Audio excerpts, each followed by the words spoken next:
It was raining again when Elara found him. She had followed a strange trail, sightings of a pale man who appeared in alleys and vanished without sound. A rumor led her to an old library that was said to be haunted. The doors were locked, but a single candle burned in the window upstairs. Heart pounding, she stepped inside through a broken side door. Dust floated in the air like whispers of the past. "Hello?" she called out softly. Her voice echoed through the silence.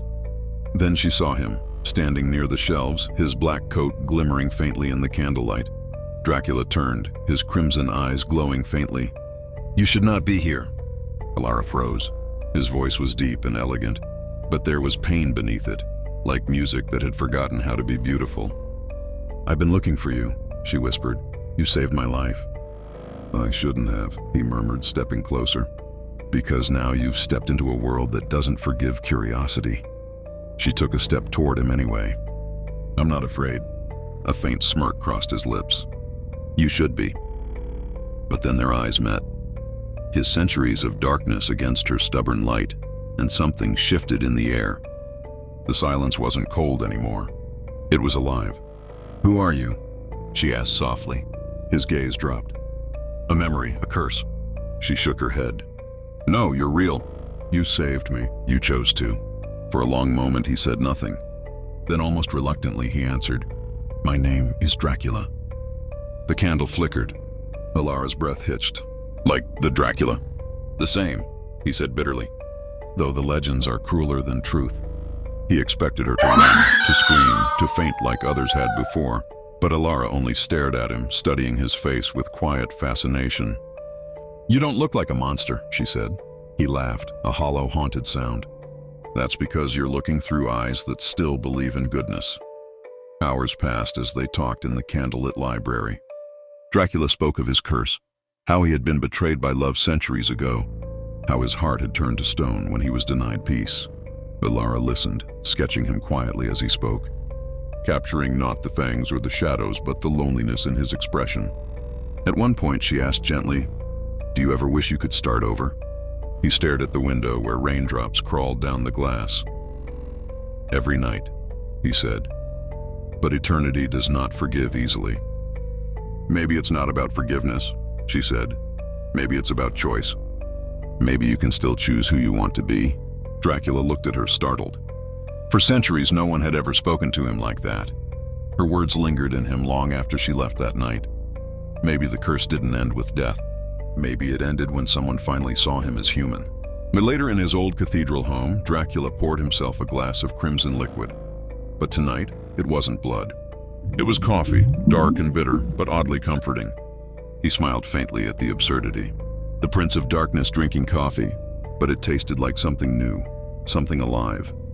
He whispered to the empty air, "Perhaps the night can learn to love the dawn." The morning after his first sunrise, the city shimmered under pale gold light. For centuries, Dracula had feared that glow, yet now it was the most beautiful thing he'd ever seen.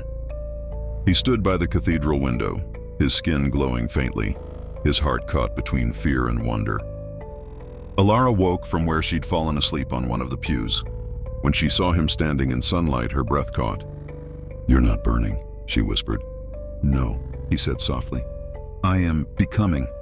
He turned to her, and for the first time, his eyes weren't red. They were dark brown, human.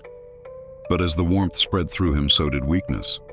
The centuries of immortality, the curse that had sustained him, began to fade. Elara rushed to his side. "What's happening?" He smiled faintly. "Every curse has a price to break it. Mine was eternity, now it seems. It is time to live as men do." "You'll die?" she whispered, tears welling up. "No," he said. "I will live, truly live, even if it means one lifetime instead of 1,000. He touched her cheek gently, his hand trembling. "Elara, you showed me that light doesn't destroy darkness. It heals it." She pressed her forehead against his. "Then stay. We'll face the world together." He smiled, and for the first time in 500 years, that smile reached his eyes. The months passed. The old cathedral became their home. Elara painted again, inspired by their strange, miraculous love. Dracula, now simply Adrian, the name he once had before his curse, began to learn what it meant to live among people. He walked in daylight. He drank coffee instead of blood. He even laughed, awkwardly at first, then freely. Sometimes people would say there was something unearthly about him, something both ancient and kind, but no one ever guessed the truth. At night, when the city quieted, he and Elara would sit on the rooftop watching the stars. One evening she asked softly, "Do you miss it? The power, the immortality?" He shook his head. "No, I've had eternity. Now I want moments, the kind that mean something." He took her hand. "Do you know what I feared most when I was a monster?" She smiled. "The sunlight." He chuckled. "No, being forgotten. But now I know. Love is the only thing that remembers us." Years later, as age began to touch his face, Elara painted her greatest masterpiece, The Last Heartbeat of Dracula. It showed a man standing in sunlight, holding the hand of a woman who saw beyond his curse. At the bottom, she signed it, "For Adrian, who proved that even the darkest night can learn to love the dawn." When he looked at it, his eyes filled with tears. He turned to her, whispering, "You gave me back my soul." And as the final sunset of his mortal life began to fall, he held her close, feeling the rhythm of her heartbeat, a sound that once tempted him, now the sound that saved him. As darkness settled, he closed his eyes and smiled. The city lights glowed like stars, and somewhere beyond them, dawn was waiting. Epilogue. In a small art gallery years later, visitors paused before a painting of a man and woman bathed in sunlight. No one knew the legend behind it. They only said it felt alive, as if the figures might start breathing again any second. And outside, as dawn broke over New York, a single white rose bloomed by the cathedral ruins, the mark of a love that even time could not end.